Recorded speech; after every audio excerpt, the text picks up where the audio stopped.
తో పాటు అనుమతించకపోవడంతో కేటీఆర్ వెనక్కి వెళ్లిపోయారు.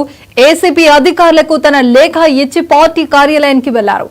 కాసేపట్లో అక్కడ ప్రెస్ మీట్ ఉంటుందని సమాచారం. అటు అంతకు ముందు మీడియాతో మాట్లాడిన కేటీఆర్ కుట్రలో భాగంగానే పోలీసులు తనను విచారణకు పిలిచారని ఆరోపించారు. ఖాకీలు రాజమౌళి కంటే బెటర్ కథలు రాస్తున్నారని కేటీఆర్ వెంగస్రాలు సందర్శించారు.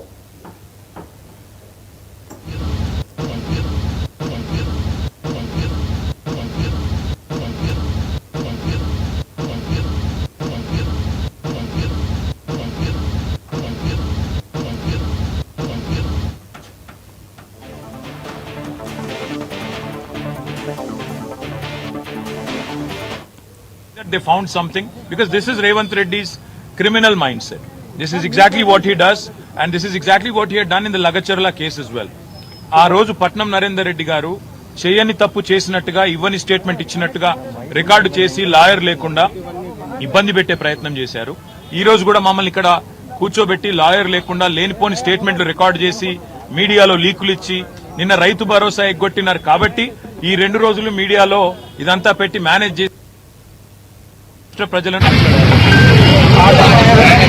డైవర్షన్ గేమ్ లో మరి బిజీగా ఉంచాలనేది రేవంత్ రెడ్డి గారి ప్రయత్నం. నేను మా కార్యకర్తలకు, నాయకులకు, రైతులకు కూడా చేసే విజ్ఞప్తి, ఈ కేసులో ఏమీ లేదు. దీనివల్ల రేవంత్ రెడ్డి గారు సాధించేది ఏమీ లేదు. మా ఇంటి మీద రైడ్లు చేసుకున్నా, ఇంకోటి చేసుకున్నా ఆయన సాధించేది ఏం లేదు. మాకు తెలుసు. ఇక్కడ మమ్మల్ని కూర్చోబెట్టి మా ఇంట్లో ఇవాళ మా మామగారి 2వ సంవత్సరికం ఇంట్లో ఇవాళ ఆ ఏర్పాట్లు జరుగుతున్నాయి. ఆ సంవత్సరికం మీద కూడా పడి, ఆ పూజల మీద కూడా పడి మేము దాడులు చేస్తామంటే నేను చేయగలిగింది ఏమీ లేదు. నేను అనేదల్లా ఒకటే, నేను చట్టాన్ని గౌరవించే పౌరుడిగా బాధ్యతగా వాళ్ళు పిలిచారు, నేను వచ్చాను. నిజాన్ని నాకు రావాల్సిన అవసరం లేదు. ఎందుకంటే కోర్టులో తీర్పు రిజర్వ్ అయ్యి ఉంది. నేను చెప్పొచ్చు, లెటర్ రాయొచ్చు, కోర్టులో ఉంది, కోర్టు తేల్చిన తర్వాత వస్తానని తప్పించుకోవచ్చు. నేను తప్పించుకోదలుచుకోలేదు. నేనే తప్పు చేయలేదు, తప్పకుండా నిజాయితీగా ఉన్నాను కాబట్టి ధైర్యంగా వచ్చాను. మరి వీళ్ళు లాయర్ను నా పక్కన కూర్చోబెట్టుకుంటానంటే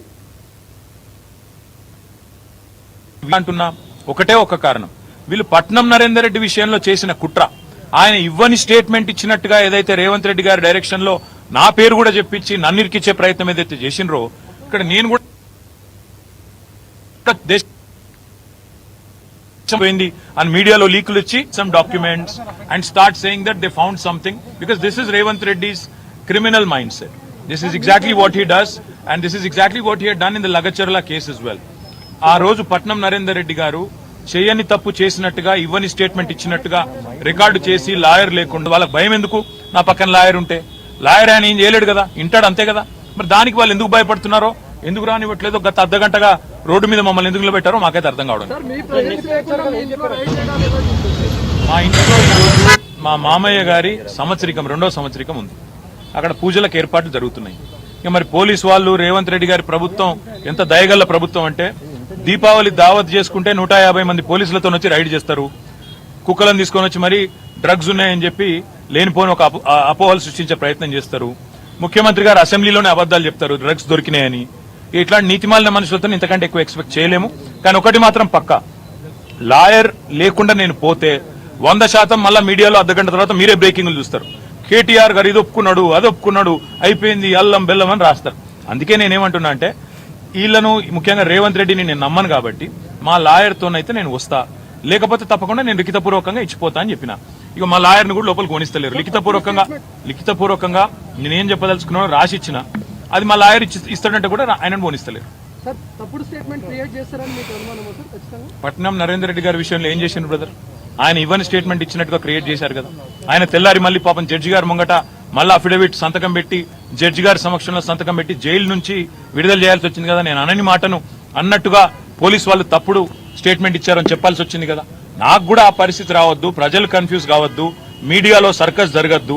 దాంతోపాటు రైతు భరోసా మీద ఇవాళ రాష్ట్ర వ్యాప్తంగా జరుగుతున్న ఆందోళనలు, నిరసనలు 15,000 ఇస్తానని చెప్పి 12,000 మాత్రమే ఇచ్చిన రేవంత్ రెడ్డి ప్రభుత్వం మోసానికి వ్యతిరేకంగా రైతులు రగిలిపోతున్నారు. కొన్ని రోజులేమో అల్లు అర్జున్ డ్రామా, ఇంకొన్ని రోజులు కేటీఆర్ మీద కేసు పెట్టి డ్రామా, ఏదో డ్రామా పెట్టి డైవర్షన్ పెట్టి టైంపాస్ చేయడం తప్ప వీళ్ళ ఉద్దేశం వేరేది కానే కాదు. రాష్ట్ర వ్యాప్తంగా జరుగుతున్న ఆందోళనలు, నిరసనలు 15,000 ఇస్తానని చెప్పి 12,000 మాత్రమే ఇచ్చిన రేవంత్ రెడ్డి ప్రభుత్వం